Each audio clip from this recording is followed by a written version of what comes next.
Class 11 অর্থশাস্ত্রের মূল বিষয়ভিত্তি কী ছিল? অথবা কৌটিল্যের অর্থশাস্ত্র সম্পর্কে কী জানো? অর্থশাস্ত্র এ বর্ণিত রাষ্ট্রের সপ্তাঙ্গত অর্থ সম্পর্কে কী জানো? 2 নম্বর প্রশ্ন এটা। 3 নম্বর বরণের ফতোয়া জাহানদারিতে রাষ্ট্রনীতি সম্পর্কে কী ধারণা ছিল? 4 নম্বর চীনের ম্যান্ডারিন ব্যবস্থা সম্পর্কে টিকা লেখো।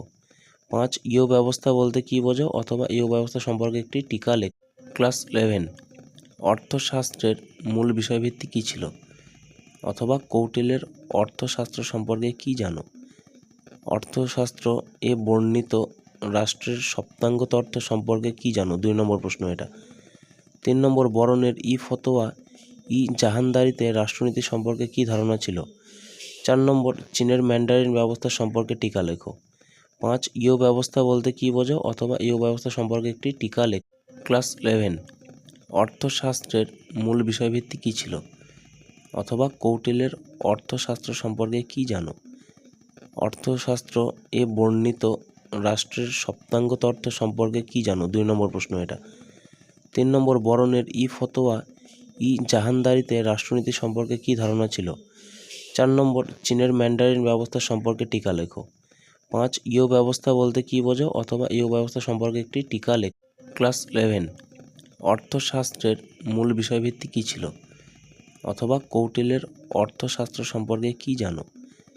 অর্থশাস্ত্র এ বর্ণিত রাষ্ট্রের সপ্তাঙ্গত অর্থ সম্পর্কে কী জানো? 2 নম্বর প্রশ্ন এটা। 3 নম্বর বরণের ফতোয়া জাহানদারিতে রাষ্ট্রনীতি সম্পর্কে কী ধারণা ছিল? 4 নম্বর চীনের ম্যান্ডারিন ব্যবস্থা সম্পর্কে টিকা লেখো। 5 ব্যবস্থা বলতে কী বোঝো? অথবা ব্যবস্থা সম্পর্কে একটি টিকা লেখো। ক্লাস 11 অর্থশাস্ত্রের মূল বিষয়ভিত্তি কী ছিল? অথবা কৌটিল্যের অর্থশাস্ত্র সম্পর্কে কী জানো? অর্থশাস্ত্র এ বর্ণিত রাষ্ট্রের সপ্তাঙ্গত অর্থ সম্পর্কে কী জানো? 2 নম্বর প্রশ্ন এটা। 3 নম্বর বরণের ফতোয়া জাহানদারিতে রাষ্ট্রনীতি সম্পর্কে কী ধারণা ছিল? 4 নম্বর চীনের ম্যান্ডারিন ব্যবস্থা সম্পর্কে টিকা লেখো। 5 ব্যবস্থা বলতে কী বোঝো? অথবা ব্যবস্থা সম্পর্কে একটি টিকা লেখো। ক্লাস 11 অর্থশাস্ত্রের মূল বিষয়ভিত্তি কী ছিল?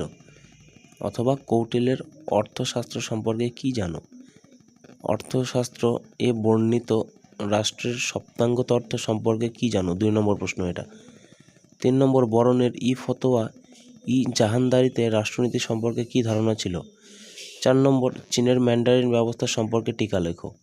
5 ব্যবস্থা বলতে কী বোঝো? অথবা ব্যবস্থা সম্পর্কে একটি টিকা লেখো। ক্লাস 11 অর্থশাস্ত্রের মূল বিষয়ভিত্তি কী ছিল?